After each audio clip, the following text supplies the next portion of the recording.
Salut à tous, j'espère que vous allez bien. Bienvenue dans cette vidéo. Nous avons tous appris ce qui est en train de se passer actuellement où le pape a autorisé que l'église catholique puisse célébrer des mariages homosexuels, c'est-à-dire homme-homme et puis femme-femme.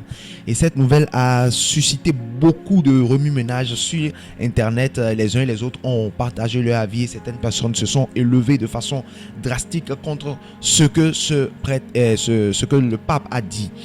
Je ne sais pas, qu'est-ce que vous en pensez? Dites-le moi dans les commentaires, je ferai plaisir de lire cela. Si vous n'êtes pas encore abonné à la chaîne, abonnez-vous et activez la cloche de notification pour être informé chaque fois que nous publions une nouvelle vidéo. Dans cette vidéo, je vais partager avec vous ce que l'un des prêtres a dit. Il s'agit du prêtre Eugène. Ce prêtre-là, il a parlé de cette décision-là et cela a remué la toile. Pourquoi? Parce qu'il s'est insurgé contre ce que le pape a dit. Est-ce qu'un simple prêtre peut aller à l'encontre de ce que le pape a dit? C'est ce que nous allons découvrir dans cette vidéo. Donc sans plus tarder, écoutons ce que ce prêtre a dit. L'église n'a jamais, c'est vrai que ça fait 2000 ans, l'église est beaucoup menacée, mais dans ces derniers moments, ce sont les pasteurs eux-mêmes qui commencent à ne plus écouter la voix de Dieu. Vous avez appris hier, c'est officiel, le pape a fait sortir un document, vous le savez non, pour certains d'entre vous, et il demande à ce que nous les prêtres, on bénisse les unions homosexuelles. C'est-à-dire qu'on ne va pas célébrer le mariage, mais si un couple homosexuel vient, ou des lesbiennes, qui vient dire à mon père bénissez-moi, ou bénissez-nous, moi je dois dire je te bénis, je vous bénis, au nom du Père, du Fils et du Saint-Esprit. Ça fait des thèmes compliqués, hors liturgiques et tout ça, c'est la bêtise humaine. Au lieu que l'homme bénisse, parce que bénir ça veut dire que je cautionne, c'est pas vrai, que ce que tu fais est bien. Donc si je te bénis, je ne peux plus te dire faut quitter dedans. Au lieu de chercher à entérimer, de rendre ce qui est sain, ce qui est naturel, l'homme et la femme, on va le cautionner ce qui est impur. Donc il faut prier pour l'église. Et actuellement les voix de l'église se sont levées, les grands cardinaux se sont levés, et quand tu t'opposes, ils t'enlèvent.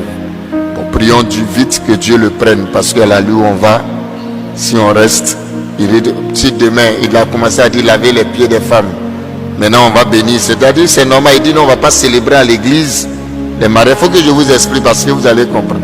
C'est-à-dire non, on ne va pas venir à l'église pour célébrer le mariage homosexuel. Non, il n'a pas dit ça. Mais si on me trouve dans la rue, fait venir à l'église, mon père bénissez-nous. Et puis moi, Eugène, je vais lever ma main, prête pour dire je t'ai béni. On va où? Que non, c'est pas doctrinal, c'est pastoral. Faisons beaucoup attention. C'est grave. Et nous, on est en train de lui demander, donc on va bénir aussi les polygames, la polygamie. On va bénir aussi les prostituées. On va bénir tout le monde. Oui. Il ne se fait pas la distinction entre le pécheur et le péché. Comment on peut bénir le péché? Que Jésus mangeait avec les pauvres et tout ça. Mais quand il commet, il dit quoi? Va et ne pêche plus. Et tous les pécheurs que Jésus était chez se sont convertis. Parce que Jésus leur a parlé, c'est pas vrai. Mais toi, tu bénis déjà union là, ça veut dire que vraiment, j'avoue que moi, je ne sais plus, je suis découragé. C'est grave. C'est un document qu'il a fait sortir hier, le 18 décembre.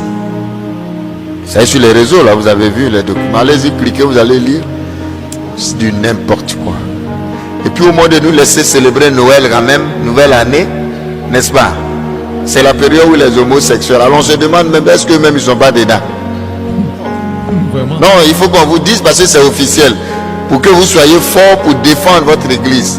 Faites la distinction entre un être humain, ce pape-là, et puis, et c'est le message de Fatima, on ne veut pas dire. C'est ça qui est là. Pastoralement, non, moi je suis qui pour juger des personnes. Mais est-ce que mais si tu ne juges pas, on n'a pas dit de juger, mais on dit de dire ton rôle, c'est de dire ça c'est pas bon, c'est toi la voix de Dieu, c'est pas vrai. Ça ce que tu fais là, c'est pas bon. Même c'est comme aujourd'hui, c'est la même chose, on dit il ne faut pas taper nos enfants, il ne faut pas les chicoter sous prétexte que psychologiquement. Mais C'est écrit où qu'on a... La Vierge Marie a tapé Jésus, ça dit qu'il était bandit. Mais il est resté ou bien c'est la même chose. Donc du coup on fait rien, on laisse tomber. Je suis qui. Voilà. Donc le document nous est comme une massue qui est tombée sur notre tête, boum, hier, voilà. Et donc nous-mêmes on est un peu surpris. Voilà. C'est pourquoi il a fait sa subtilité de synodalité là. Est-ce que depuis quand l'église on marche pas ensemble, c'est maintenant on va prendre à marcher ensemble. L'église c'est pas famille de Dieu. Bon, il reste un peu, on va donner les femmes prêtres. Vraiment l'église va mal. Faut le dire ouvertement. On ne veut pas vous dire l'église va mal. C'est une confusion totale au niveau de la doctrine. Ne comptez pas sur moi pour venir. Vous les homosexuels là, ne comptez pas sur moi. Hein. Si vous venez, je vais vous engager avant de vous avoir des noms. Si je vois un homosexuel ou quoi qui venir devant moi pour dire Père Eugène, en tout cas, allez dire le Père Eugène a déjà dit ça. Allez dire pas lui-même il sait. Bientôt on va faire des réseaux. Nous tous on va parler dessus. Il faut qu'il quitte ce pape là. Il n'a pas sa place. Il faut dire les choses. Ça ne va pas, il est malade. Tu ne peux pas demander d'aller bénir le péché. Pourquoi? Moi, je suis beaucoup d'homosexuels, des gens, je suis. Mais ils n'ont jamais dit qu'ils sont contents. Ils cherchent à sortir. Et moi, je peux vous en dire, j'ai au moins 6-7 personnes homosexuelles que je suis. Mais je ne vous dirai pas. Mais ces personnes-là veulent sortir. Ils ont des problèmes, on est en train de les aider, mais ils ne vont jamais venir s'arrêter devant moi pour dire mon père, je sais bien. Et puis je leur dis, c'est un péché grave. Il faut faire l'effort. Maintenant, on commence à justifier. Non, c'est hormonal. Non, c'est un problème psycho-affectif. C'est Freud qui a dit. Freud même lui-même, il était déréglé. Ça ne va pas, mes frères. Alors, j'en parle parce qu'on ne parlait pas avant. Mais maintenant, c'est officiel. Et au moins, on me demande, moi, Père Eugène, si un homosexuel vient de le bénir. Alors je vais dire non. C'est pour cela que j'en parle aujourd'hui. Donc voilà, faites la distinction entre ce que Jésus-Christ dit et puis ce qu'un être humain peut dire. Mais quand il va avoir un autre pape très bientôt, je pense qu'il va venir prendre un décret pour annuler tous ces imbécilités là. Hein? Voilà, j'ai beaucoup aimé l'intervention de ce prêtre, mais surtout ce que j'ai aimé, c'est quoi? Il dit faites une distinction entre ce qu'un homme dit. C'est un prêtre qui le dit, hein? Faites une distinction entre ce qu'un homme dit et ce que Dieu, Jésus de Nazareth, dit. Faites une distinction entre ce que l'homme dit et entre ce que Dieu, Jésus-Christ de Nazareth, dit. Qu'est-ce que Dieu a dit? Qu'est-ce que Dieu t'a dit? C'est ça. Il y a beaucoup d'enfants de Dieu aujourd'hui qui n'entendent pas ou plus Dieu par eux-mêmes. Il y a beaucoup d'enfants de Dieu qui n'essayent même pas d'avoir une relation avec Dieu, qui n'essayent même pas de connaître Dieu, ne serait-ce qu'un temps soit peu. Mais ils se basent sur la relation que les autres ont avec Dieu. Ils préfèrent aller voir les prophètes, ils préfèrent aller voir les visionnaires pour que les prophètes et les visionnaires leur disent qu'est-ce que Dieu est en train de dire. Ils vont voir les prophètes, donnent une offrande, disent ah prophète, dis-moi qu'est-ce que Dieu est en train de dire par rapport à ma vie.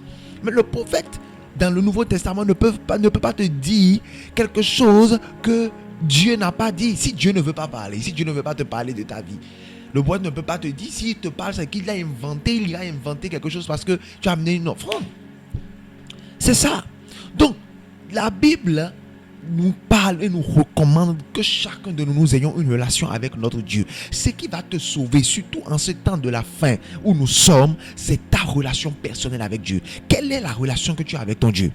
Est-ce que tu connais réellement Dieu? Est-ce que tu connais la parole de Dieu? Est-ce que tu connais les pensées de Dieu? Qu'est-ce que Dieu a comme pensée, comme idée par rapport à toi? Comment est-ce que Dieu perçoit ce que tu fais? Comment est-ce que Dieu perçoit ce que tu est en train de vivre?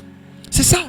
Qu'est-ce que Dieu veut que tu fasses? Si tu te bases uniquement et simplement sur ce qu'un homme de Dieu te dit, tu peux sombrer.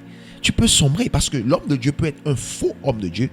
L'homme de Dieu peut être un vrai homme de Dieu, mais n'a pas bien compris le message que Dieu est en train de lui envoyer.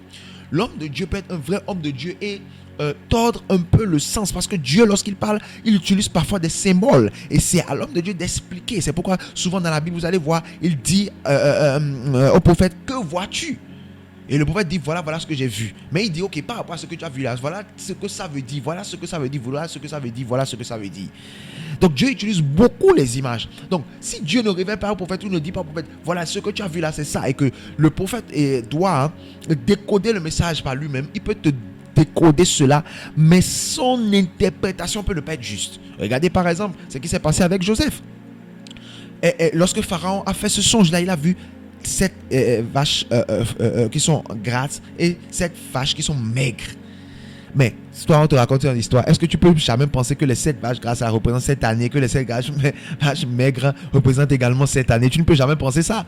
Donc c'est parce que Joseph avait ce don-là, le don d'interprétation des rêves, et qu'il a eu le temps d'aiguiser ce don-là lorsqu'il était en prison, travailler sur ce don-là jusqu'à comprendre et maîtriser ce don-là. Donc il lui a fallu des années lui aussi pour maîtriser ce don-là.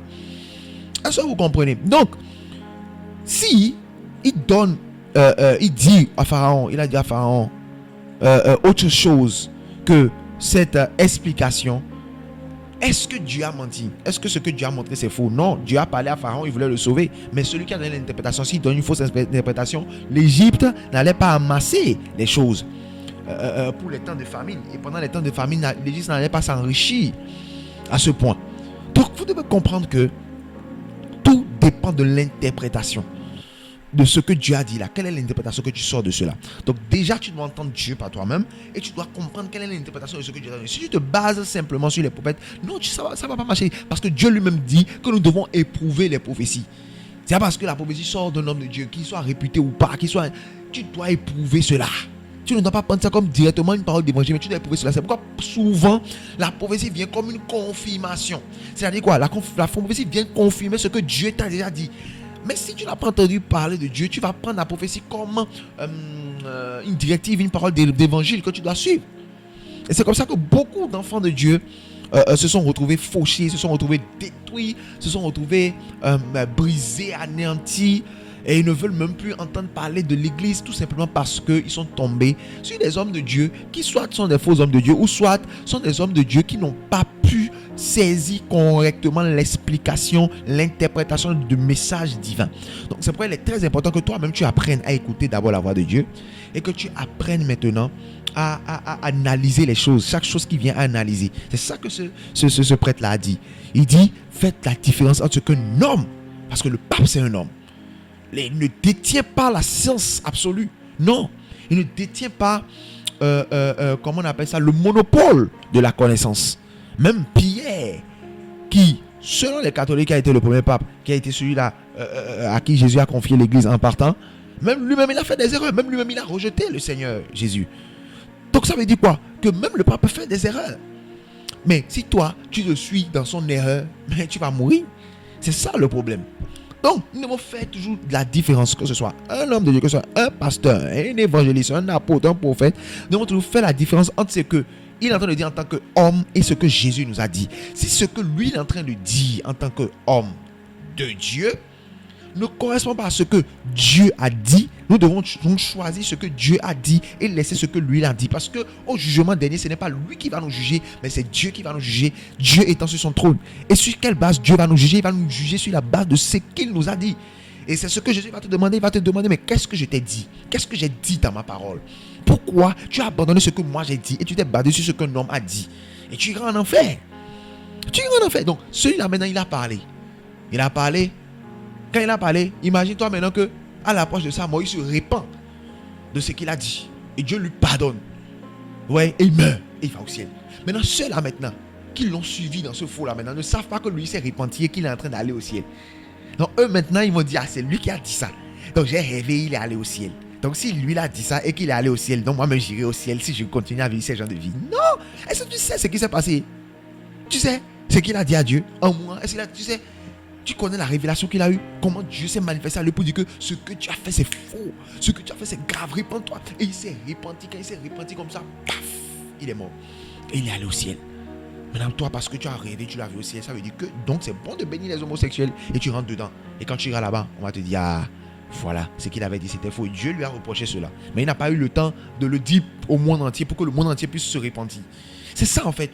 Donc, il faut apprendre à connaître Dieu, il faut apprendre à écouter Dieu par toi-même pour savoir que telle chose là c'est bon, ça vient de Dieu, c'est dans la parole, donc je peux l'accepter. Telle chose ce n'est pas bon, ça vient pas de la parole de Dieu. C'est un peu comme un homme de Dieu te dit, va coucher avec ta maman. Tu vas coucher avec ta maman. Ah, c'est l'homme de Dieu qui m'a dit ça, c'est le prophète qui a dit que tu dois coucher avec ma maman. Tu vas aller coucher. Non, pourquoi? Parce que toi-même tu sais que moralement ce n'est pas bien.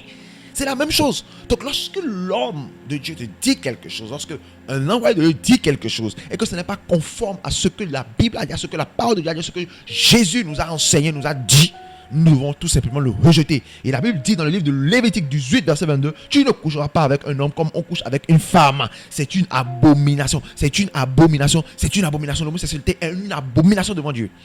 Et c'est pourquoi si tu es dans ce cas-là, Jésus-Christ ne te déteste pas. Jésus-Christ t'aime, mais il déteste ce que tu fais. Il dit que ça là, c'est une abomination. Donc, si tu es dans ce cas-là, écris dans les commentaires, je veux recevoir Jésus dans ma vie. Que tu sois homosexuel ou que tu ne sois pas homosexuel, si tu n'as pas encore reçu Jésus dans ta vie, écris dans les commentaires, je veux recevoir Jésus-Christ de Nazareth dans ma vie. Nous allons t'aider à prier. Jésus va entrer dans ta vie, il va te sauver, il va te libérer, te délivrer de cet esprit. C'est un esprit, c'est un démon qui fait ça. Il va te libérer, te délivrer de cela. Donc écris dans les commentaires maintenant, je veux recevoir Jésus dans ma vie. Je veux recevoir Jésus dans ma vie. Quelle que soit la situation que tu traverses, que tu sois homo, que tu sois hétéro, que tu sois transgenre, Jésus-Christ est là, il t'aime. Il t'aime réellement et il veut te sauver, il veut te libérer. Donc écris dans les commentaires, je veux recevoir Jésus dans ma vie. Jésus-Christ va entrer dans ta vie, Jésus-Christ va te bénir, Jésus-Christ va changer cette situation-là et tu seras complètement sauvé, tu seras complètement libéré. Sois béni au nom puissant de Jésus. Écris dans les commentaires, je veux recevoir Jésus dans ma vie. N'oublie pas de t'abonner, d'activer la cloche de notification pour être informé chaque fois que nous publions une nouvelle vidéo. C'est très très très important. Écris dans les commentaires si tu as aimé vraiment cette vidéo, si tu veux que nous multiplions ce genre de vidéos, dites-nous dans les commentaires et nous allons nous faire un plaisir de pouvoir multiplier ces vidéos là. N'oublie pas de t'abonner à la chaîne et d'activer la cloche des notifications pour être informé chaque fois que nous publions une nouvelle vidéo. C'est très important. Abonne-toi et active la cloche de notification. Sois béni, que la grâce et la paix de Dieu demeurent avec toi, que tous les plans de l'ennemi contre ta vie soient détruits maintenant au nom puissant de Jésus. Reste connecté, like la vidéo, partage, abonne-toi. Shalom, shalom. N'oubliez surtout pas de vous abonner à la chaîne. Pour pouvoir vous abonner à la chaîne, ce n'est pas du tout compliqué. Il suffit de cliquer sur s'abonner qui est devant le nom de la chaîne The Word of Our Living God et ensuite de cliquer sur la cloche de notification. Et lorsque vous cliquez sur la cloche, vous cliquez ensuite sur toutes. Là où il y a toutes, vous cliquez là-dessus et là vous venez de vous abonner à la chaîne et d'activer la cloche de notification. Comme ça, dès que nous allons poster une nouvelle vidéo, vous serez les premiers informés. Merci beaucoup à vous et que Dieu vous bénisse.